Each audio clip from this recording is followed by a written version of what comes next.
I was sitting in the back living room, watching TV, when I first heard it, a strange sound of splashing coming from the lake behind the house.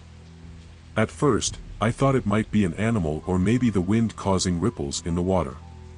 But then, a low humming followed, like someone singing softly to themselves. The eerie sound sent chills up my spine, and I muted the TV to listen closer. The humming continued, slow and deliberate, as though it knew I was listening. Curiosity got the best of me, and I turned on the outside lights, illuminating the yard and part of the lake. Suddenly, the sound stopped. Not a ripple, not a hum. Everything went dead silent. It felt as though someone was watching me. I scanned the darkness beyond the light but saw nothing. My discomfort grew, and I made sure all the doors were locked before I tried to shake the uneasy feeling and return to my show. Not long after I sat back down, I felt something wasn't right. I glanced toward the windows, but the reflections showed nothing unusual. Then, I heard a faint rustle, as if someone was moving outside. My pulse quickened, but I told myself it was just the wind or animals. Even so, I got up and double-checked the locks on all the doors. When I turned on the outside light again, the sound stopped, immediately.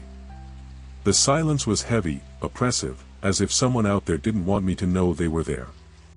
For a moment, I stood frozen, staring into the darkness, half expecting to see a figure.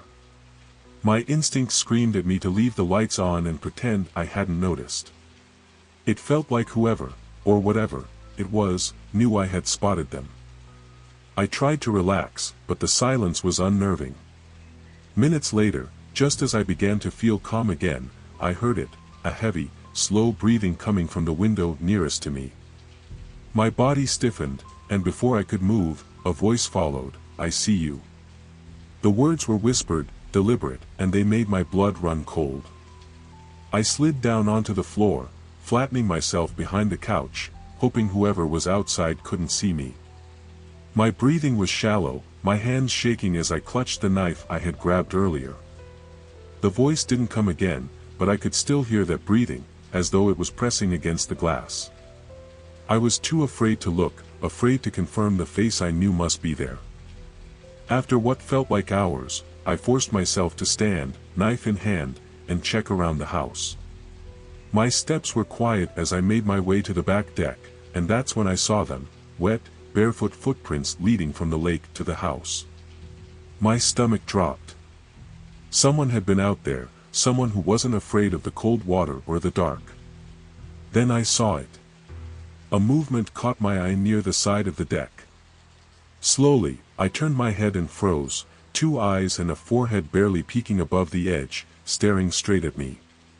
It was as if the person had crawled up from the lake and was hiding there, watching me. The second I made eye contact, the figure disappeared, ducking out of sight and vanishing into the shadows. My heart pounded as I stumbled back inside, locking the door behind me and calling the police. When the police arrived, I was shaking but relieved. I explained everything, the strange sounds, the footprints, the person hiding by the deck. They swept through the property with flashlights, checking the perimeter, the deck, and even the nearby woods. After a while, one of the officers told me they hadn't found anyone. No sign of a suspect. I felt a mix of frustration and unease. The officer asked if I knew anyone who might want to scare me, but I didn't. We lived in a quiet area, far from any trouble. My parents didn't have enemies, and neither did I. When the police left, they told me to keep the doors locked and call them if anything else happened. That night, I lay awake, the sound of breathing still haunting me. I'll never forget the feeling of those eyes staring back at me in the dark, and I'll always wonder who, or what, was out there. It was an ordinary evening. I had a habit of taking my dog for a walk at night after dinner. The fresh air always helped clear my mind, and the quiet of the street gave me a sense of peace, or at least, that's what I thought. That night, I wore just one AirPod, leaving the other ear free to stay alert to my surroundings. We walked calmly down the sidewalk, and I decided to take a detour toward the nearby parking lot.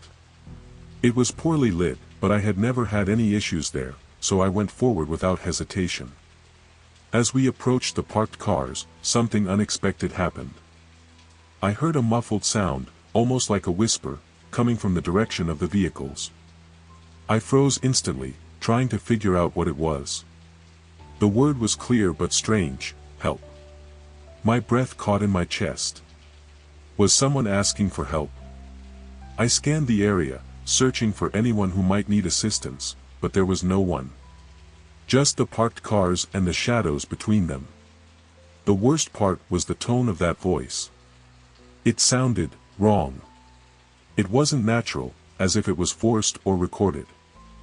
The voice repeated, "Help." This time, my skin crawled. The sound seemed to come from somewhere deep among the cars parked farther back. I stared intently in that direction, expecting someone to emerge from the shadows, but nothing happened. The silence afterward was even more terrifying. It was as though the place had frozen in time. Instinctively, I tightened my grip on the leash. My dog was uneasy now, looking toward the same direction the voice had come from. His fur bristled, and his ears perked up. If he was on edge, then something was wrong. I took a step back, hesitant. I thought about calling out to someone, but my voice wouldn't come. "It's just my imagination," I told myself, trying to stay calm, even though I knew it wasn't an illusion. The voice sounded so real, yet it also wasn't human. I knew I had to leave, but every movement felt dangerous. My dog started pulling harder on the leash, as if he was urging me to get out of there. My instincts screamed, "Run." My dog's behavior made it clear that we weren't alone. He let out a low growl, something he rarely did. That was all the confirmation I needed. If he, my calm and gentle companion, was growling like that, there was something, or someone, nearby. My heart was racing, and the sound of my pulse in my ears was almost louder than the silence pressing in around me. Then, the voice came again for the third time, "Help." It sounded closer, almost like a recording on loop, robotic and emotionless. It was unnerving, like someone, or something, was imitating what a person would say, without understanding the meaning. I didn't wait any longer. My dog pulled harder on the leash, practically dragging me back. I didn't resist. The eerie sensation of being watched was unbearable. Something was there, lurking in the dark, and it was watching me. As I moved away, I stole one last glance toward the parking lot, and that's when things got worse. The voice continued, over and over, in the exact same tone, "Help. Help. Help." It was coming from the same spot, but no one was there.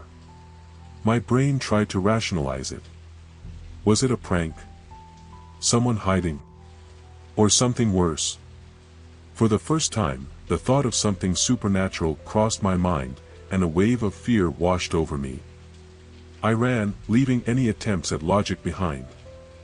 The worst part wasn't the voice itself, but the feeling that something was following me with its gaze, even as I moved farther and farther away. What terrified me the most was how unnatural it felt, like some entity was trying to lure me into that dark spot. And what if I had gotten closer? What would I have found?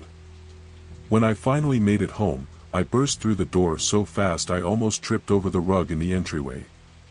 I slammed the door shut behind me and locked every possible lock.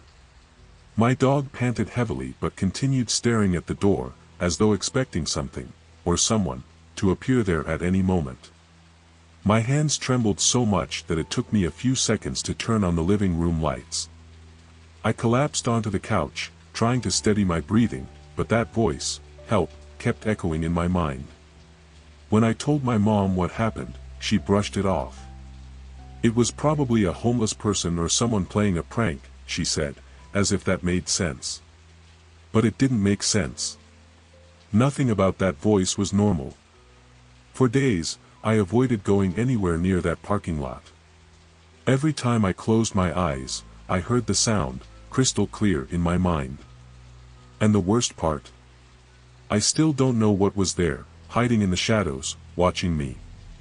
Maybe it's better that way, because one thing I'm certain of, whatever it was, it didn't want to be found. When I was 10 years old, I had a bedroom that felt more like a glass box, surrounded by large windows overlooking the dense, dark forest behind our house. The room itself was huge, but the darkness outside those windows always made it feel like something was staring back at me. At that age, fear of the dark was my constant companion, and my small nightlight, a little lamp with adjustable color modes, was my only comfort. I always set it to red, for no other reason than it made me feel safer, like I was hidden in its glow. Every night, the red light would glow faintly across the room, but then it started to flicker. At first, I thought it was just an electrical issue, but soon, it would switch to other colors, blue, green, or shut off entirely. I'd wake up in pitch black, frozen in terror. My parents dismissed it as a malfunction or a trick of my imagination. Then, one night, the lamp vanished completely. I searched everywhere, but it was gone. My parents accused me of misplacing it, but I knew something wasn't right. I started sleeping under the blankets, my heart pounding at every creak or groan of the house. The forest outside, usually just an eerie backdrop, started to feel like it was inching closer to me. That feeling of helplessness, lying alone in that dark room, haunted me more than anything I could explain. The disappearance of my lamp marked the beginning of something worse.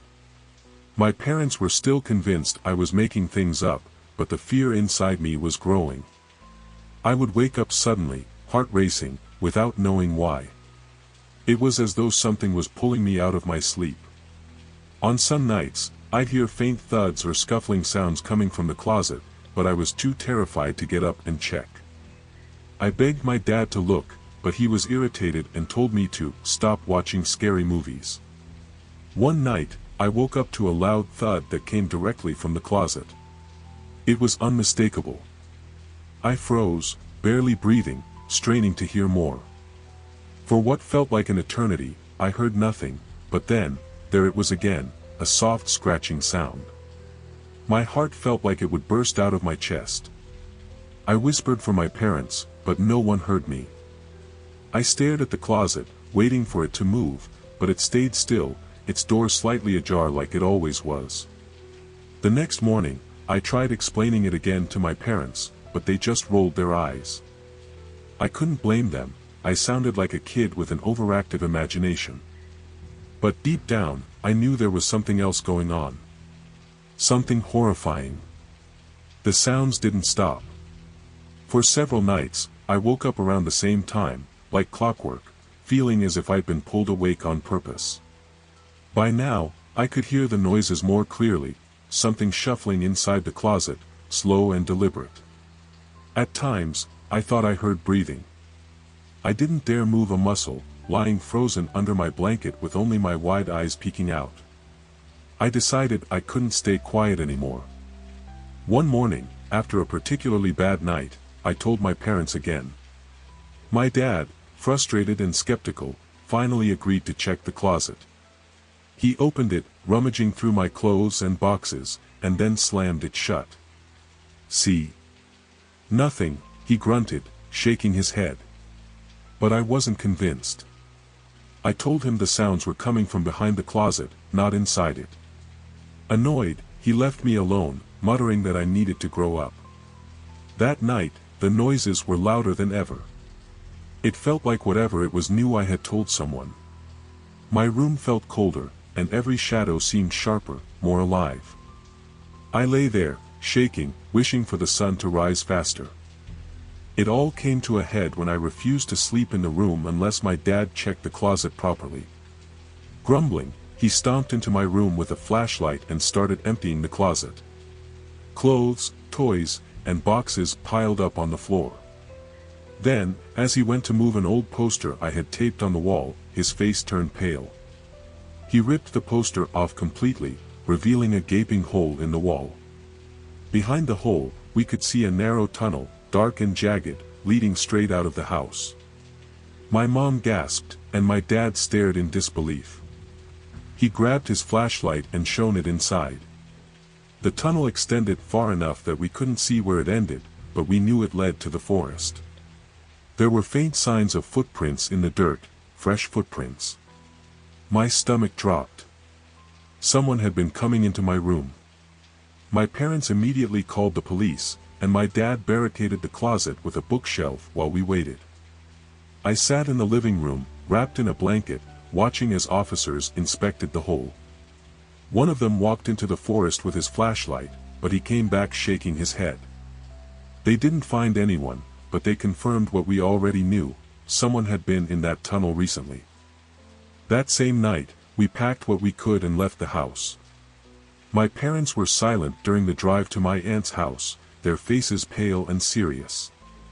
I sat in the back seat, still shaking, replaying the sounds and the fear over and over in my head. My mom held my hand and promised me we wouldn't go back, and I believed her. That house was no longer our home, it was something else entirely. The police never found out who, or what, had been using that tunnel. They speculated it might have been someone homeless, but we knew better. No one with innocent intentions would dig a tunnel that led straight to a child's closet. For weeks, I had nightmares about eyes watching me from the shadows and hands reaching out from that hole. Even as I grew older, that experience stayed with me like a scar. To this day, I don't sleep near windows, and I can't stand the color red in nightlights. There's something about the dark that still makes me feel like I'm not alone, like someone, somewhere, is watching. We all know what a scary basement is like. We all know the kind of feeling that reaches us when we turn off the lights before running up the stairs, praying that nothing grabs our ankle before we reach the last step. As a child, it's normal to be afraid of the dark places in your house, that colder and more hidden spot where the Christmas decorations are stored all year round. I think horrifying doesn't quite describe it. Words like unnerving and bizarre are more appropriate.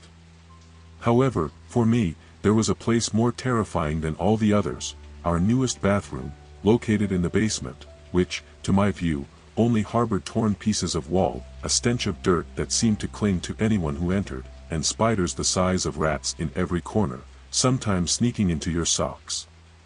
I had to go down a creaky staircase, covered with a carpet that couldn't be fully seen, as most of it wasn't reached by the light, until I arrived at the bathroom.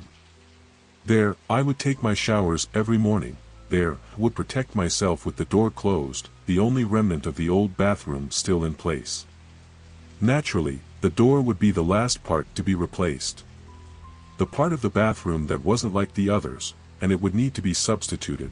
My parents said it would only take one day, which meant one night, one morning, and a shower where I wouldn't have the door to protect me. It would be removed, and I would have to wait until a new door arrived. I wouldn't miss that day. Just thinking about it makes me want to sleep earlier, or maybe not sleep at all.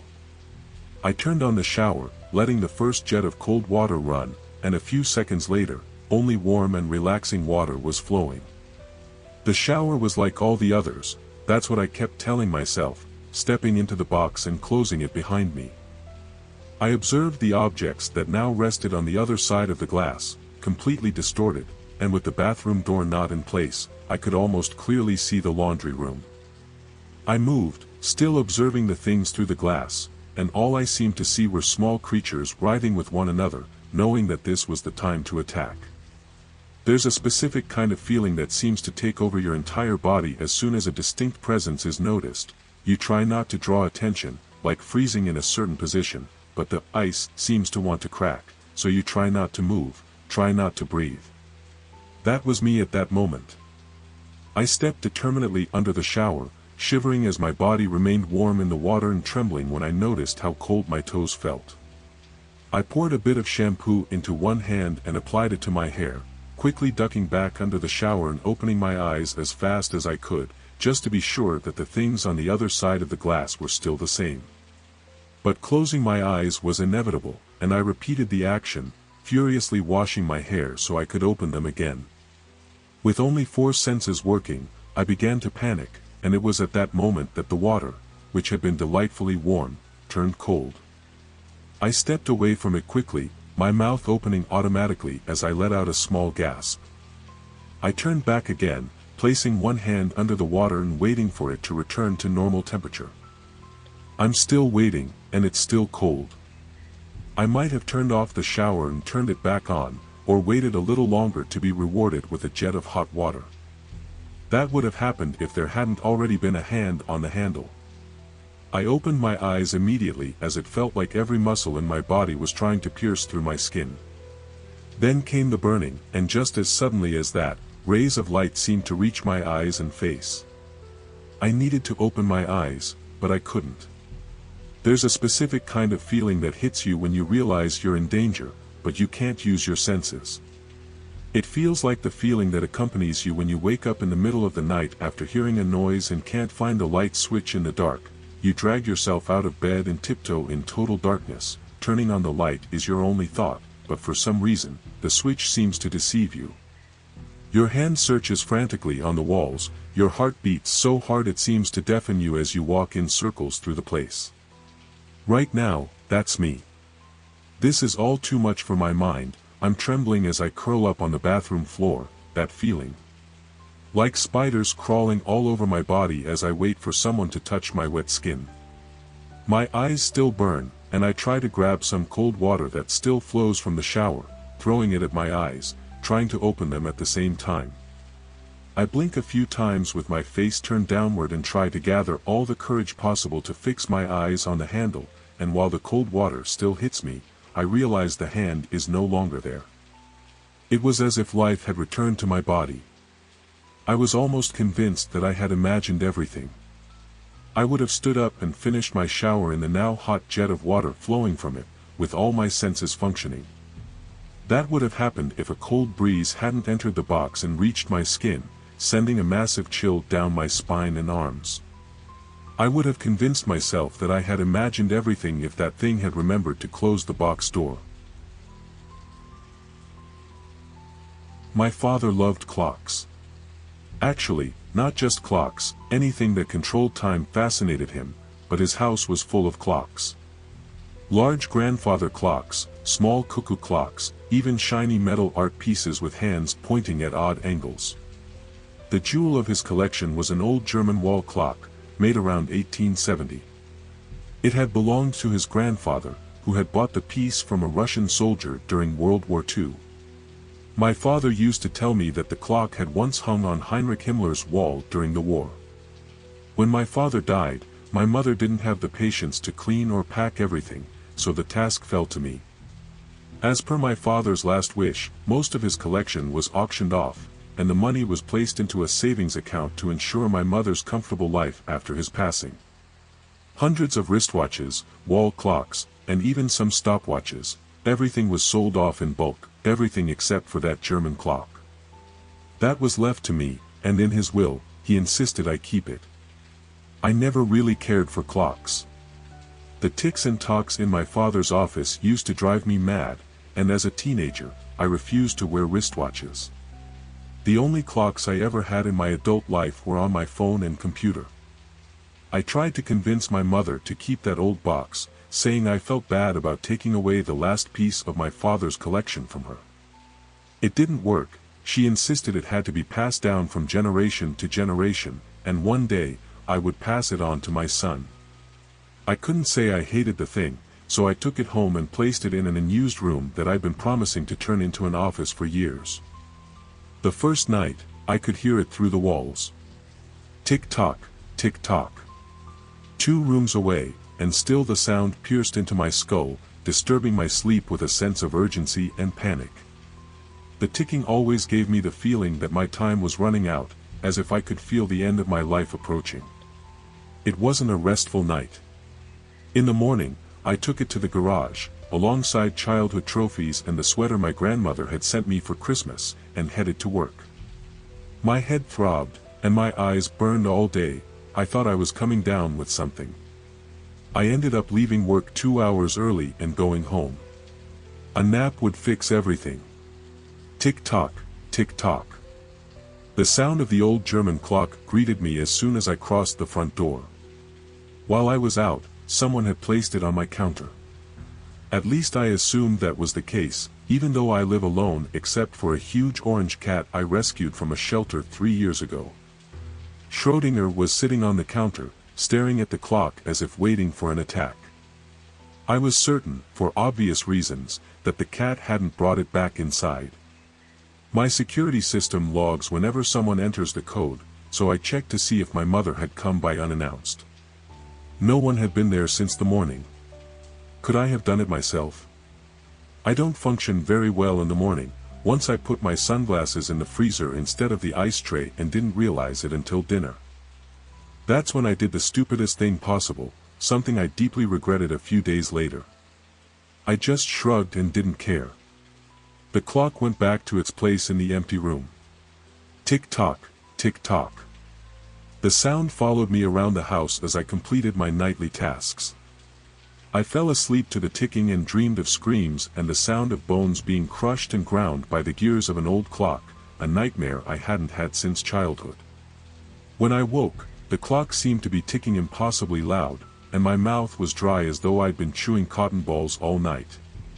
I was in a foul mood as I left the bed, poured food into Schrödinger's dish, grabbed the clock, and carried it out to the trash bin by the curb. It didn't stop ticking for a second, and there was no doubt in my mind that it was sounding louder than the day before. I looked around my silent street, hoping my neighbors hadn't heard. I came home from work that afternoon and found the clock waiting for me on the kitchen counter. Schrödinger's food was spilled on the floor by the sink, untouched. The alarm hadn't registered anyone, no one had entered the house all day. I wanted to scream, wanted to run. I did neither. Instead, I called for my cat, the huge orange ball of fur that had kept me company since I moved out on my own. I called him until I was hoarse, checked under the bed and beneath the sink, his favorite hiding spot. After looking everywhere I could think of, I gave up. The clock ticked constantly, like the laughter of a mad clockmaker mocking my search. My hands trembled as I grabbed the clock and carried it under my arm. 3 summers ago, I built a fire pit behind my house, a place to roast sausages and drink a good cold beer. I hadn't used it half as much as I'd planned, but it was the perfect place to get rid of the cursed clock once and for all. I poured half a can of gasoline on that wretched thing before setting it on fire. The flames licked the sky, almost reaching a 10-meter-tall tree nearby. The well-oiled wood crackled, its edges curling and splitting apart. I watched it burn well past sunset, and nothing remained but ashes. Before bed that night, I searched for Schrödinger again, though part of me already knew I wouldn't find him. He never left a scrap of food in his dish, even on rare occasions when I fed him twice in one day. If he were home, the bowl would be empty. I gave up around midnight and crawled into bed, exhausted and somewhat depressed. Tick-tock, tick-tock. I woke before dawn with the sound of the clock in my ears. It was coming from the kitchen. I wasn't sure I could face it right then. I lay in bed for hours, listening to the ticking of the old German clock, praying it was just a nightmare, unable to fall back asleep. When the alarm rang, I called my boss and said I had a virus. Given how I'd presented at work the past few days, exhausted and grumpy, he wasn't very surprised. It was the sound of the front door opening that finally forced me out of bed. Janine, the woman who came once a week to clean my house, had arrived, surprised to see me home. We'd only seen each other twice before, once when I hired her and another time when my office had flooded from a burst pipe. "That's new," she said after greeting me. "What?" I asked groggily. "Oh, sorry, the clock." Yeah, I forced my gaze toward the old German clock, the clock I realized I had hoped was just a symptom of a psychotic break. Janine had shattered any chance of it being my imagination when she confirmed its presence. It was on the kitchen counter, as I already knew it would be. If a clock were capable, it would have been mocking me. "I'll be in my room. Just lock the door when you leave." I returned to my room before she could reply and stayed there until the afternoon.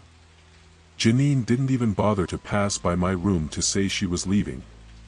That night, I returned the clock to its original place, the vacant room.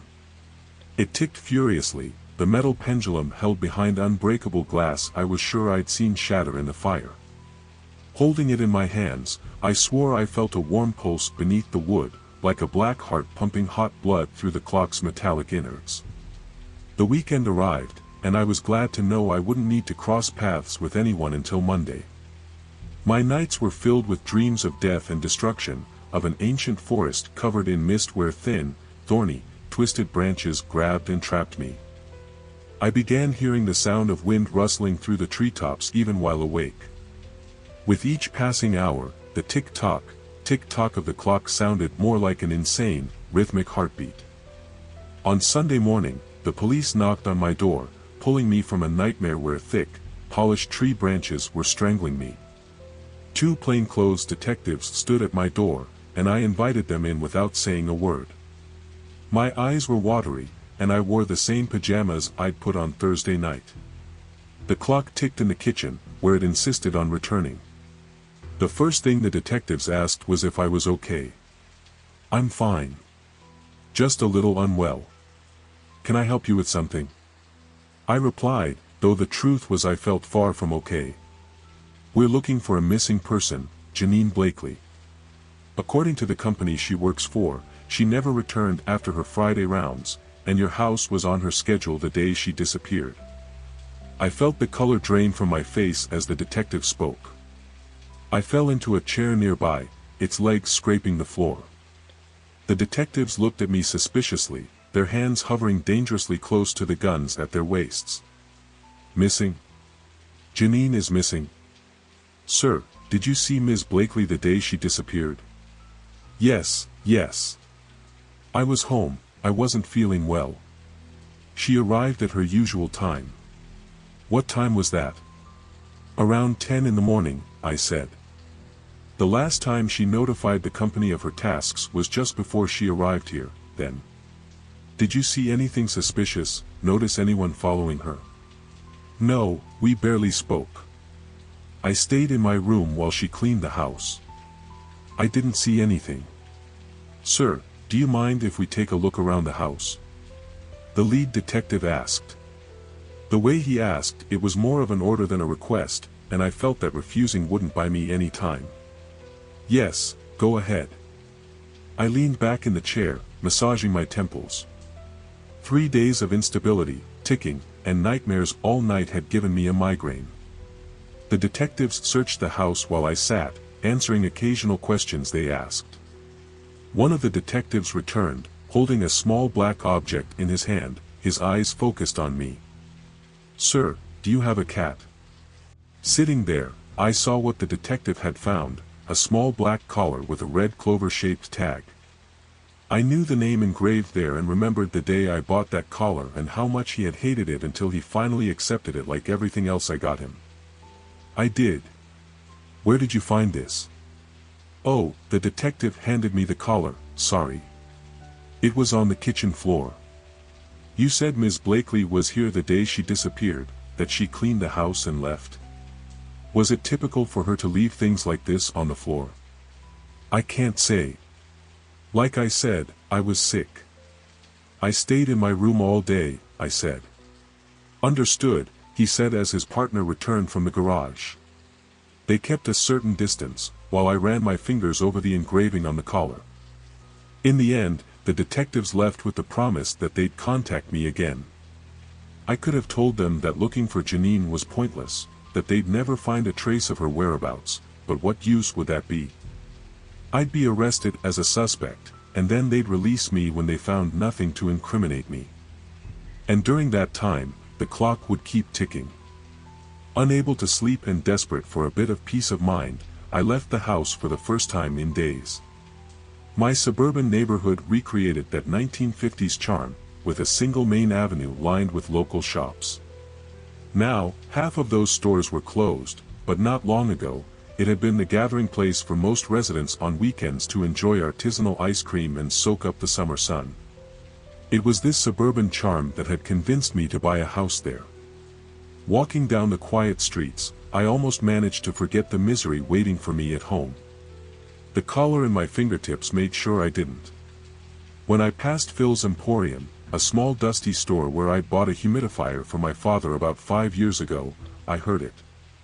Tick-tock, tick-tock.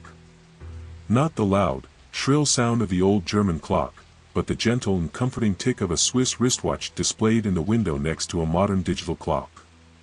It was almost like the singing of angels, soothing. I lost myself in that sound, entering a kind of trance, feeling good about the ticking for the first time in my life. I bought it immediately, took it home, and placed it next to the German clock. The soft ticking of the new clock seemed to quiet the older one, as if it were a melodic background beat, making the monstrous sound of the other seem less threatening. That night, I slept a little better. The nightmares were still there, but more distant. That was 6 months ago.